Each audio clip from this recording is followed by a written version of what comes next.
Okay,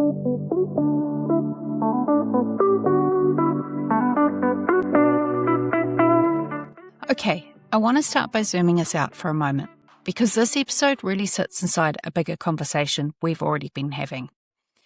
Back in episode 11, From Hustle to Alignment, we talked about the 4 stages most business owners move through: the side hustle, the solopreneur phase, what we call the monster business, and finally the thriving stage.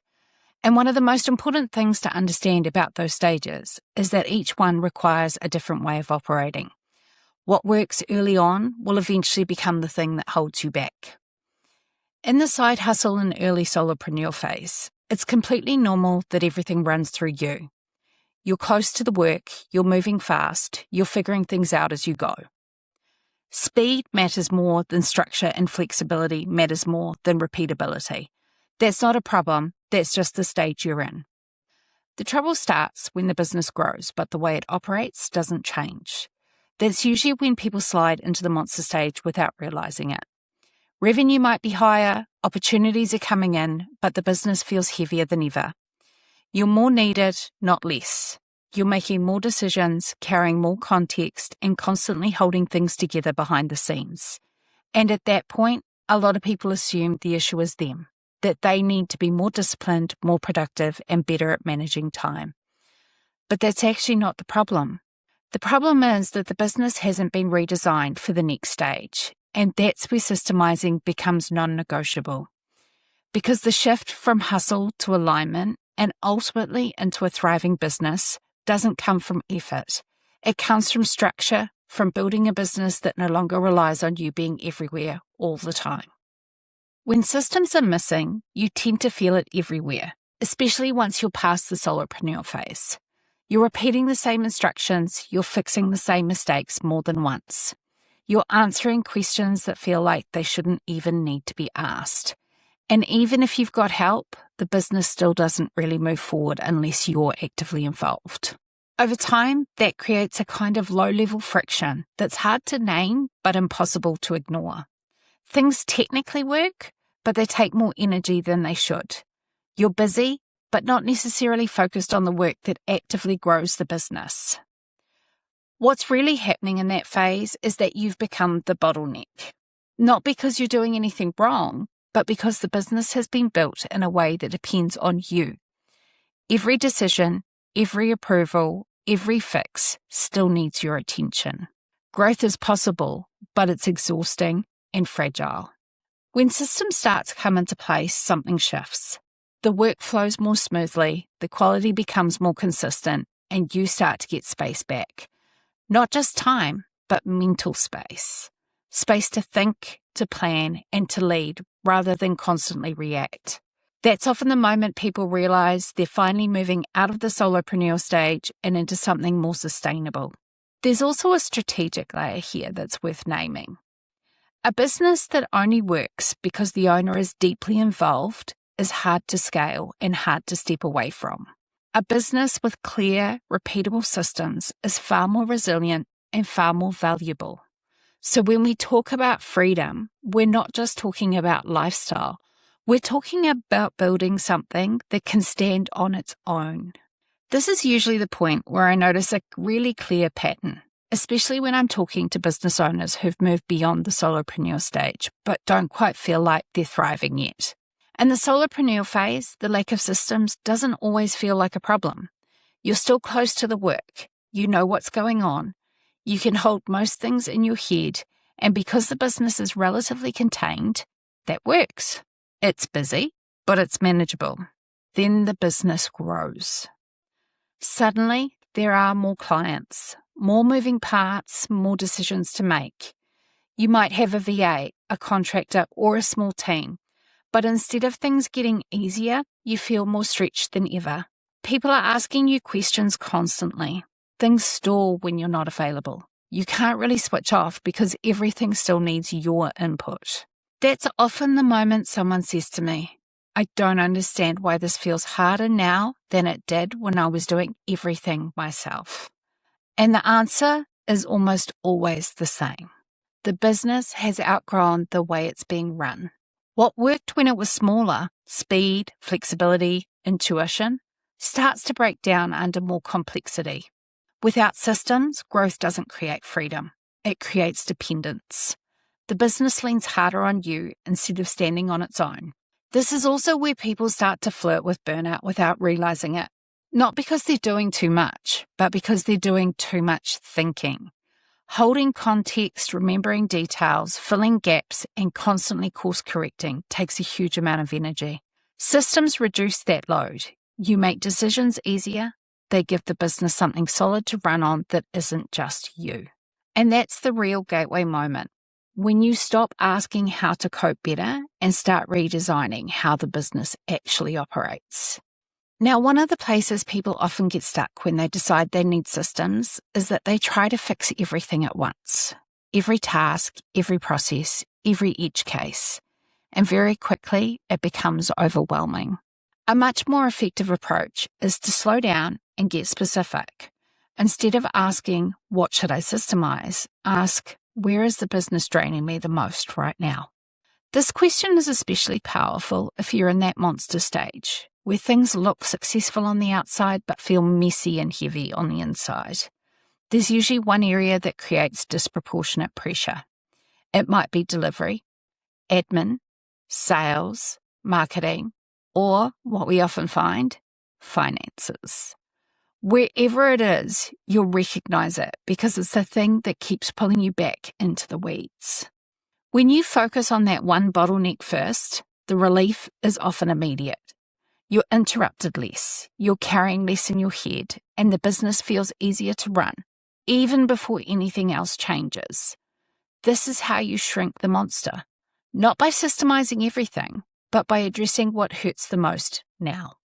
This is also where it's important to talk about what systems actually look like in practice, because this is another place where people overcomplicate things. Systems don't need to be perfect to be powerful. They just need to be usable.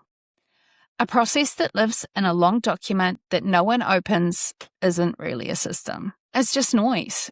And documentation created for the sake of documentation rarely sticks, especially if it doesn't match how you and your team actually work. The goal is to capture what matters most, the things that happen often, the things where mistakes are costly, the things that directly affect client experience or cash flow. You don't need to document everything, just the critical few things that protect consistency and quality. And whatever you create needs to be easy to follow. Clear language, a logical flow, and a defined outcome. If something is hard to understand, people will avoid it, including you. That's one of the biggest shifts out of hustle mode thinking, letting go of the idea that systems have to be exhaustive and focusing instead on making them practical. Now, this is also where I want to pause and address something that comes up all the time, because a lot of resistance to systems is based on some pretty unhelpful assumptions.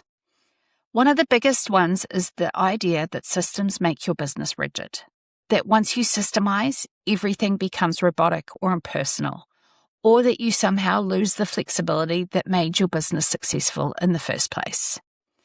In reality, it's usually the opposite. When you don't have systems, everything relies on your energy and attention in the moment.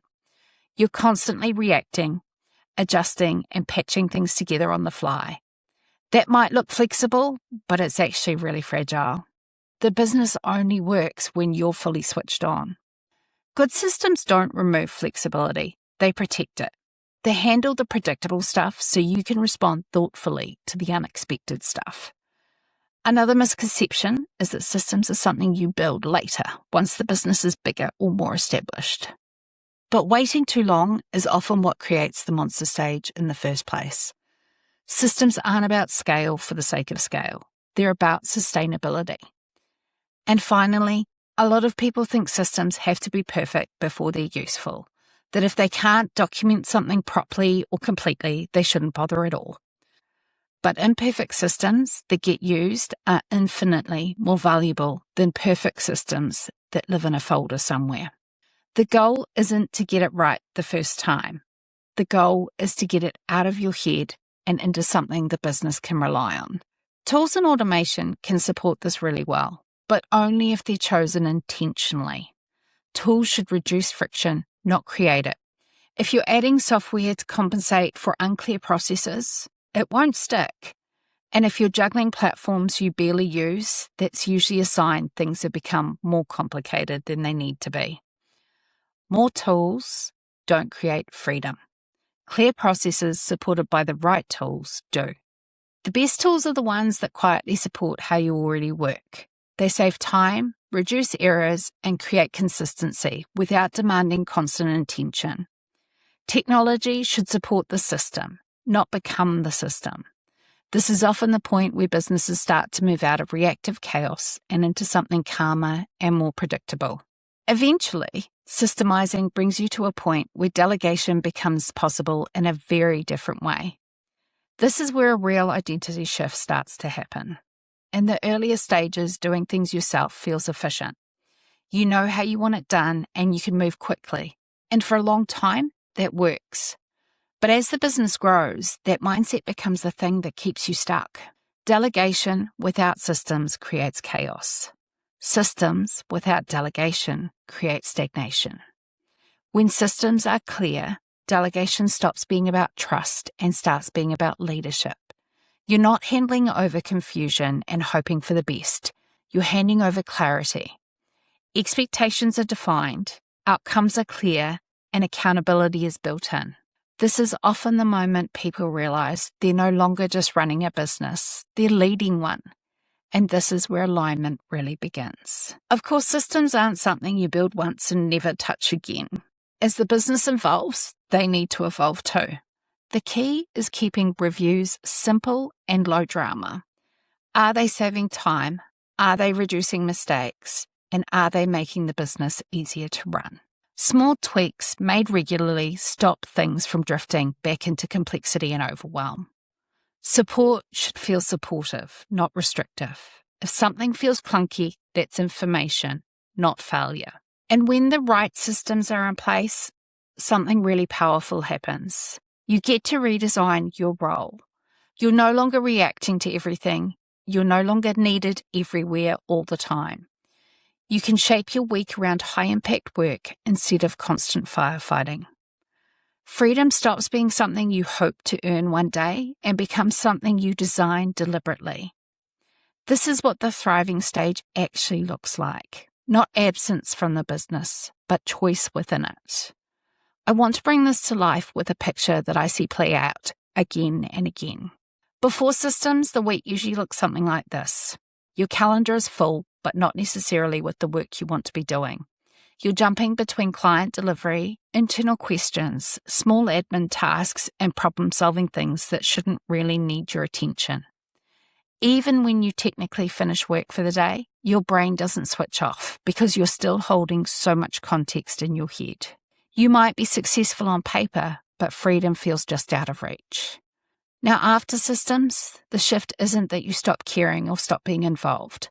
It's that your involvement becomes intentional. You know what you're responsible for and what you're not. Decisions don't all come back to you. Work moves forward even when you're not in every conversation. Your week starts to have shape.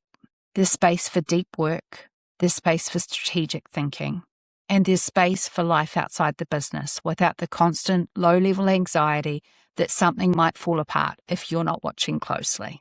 That's the part people don't always expect. Freedom doesn't arrive as a big dramatic moment where everything suddenly feels easy. It arrives quietly, through consistency, through knowing the business can handle itself, through trusting what you've built. And that's when thriving stops being a goal and starts being your lived experience. If you've been feeling like the business can't function without you, this isn't a failure. It's just a signal that the next level of growth and freedom requires a different approach. Working less without dropping balls isn't about discipline or trying harder. It's about design. So if this episode has you noticing where things still feel heavy, take that as useful information, not criticism. Every stage of business asks something different of you. And the work of systemizing isn't about fixing mistakes. It's about evolving the business to match where you're going next. You don't need to overhaul everything overnight. You don't need perfect documentation. And you don't need to turn your business into something that doesn't feel like you. You just need to stop running a growing business on an operating model that belongs to an earlier stage. And that's how we help you thrive by design, not default.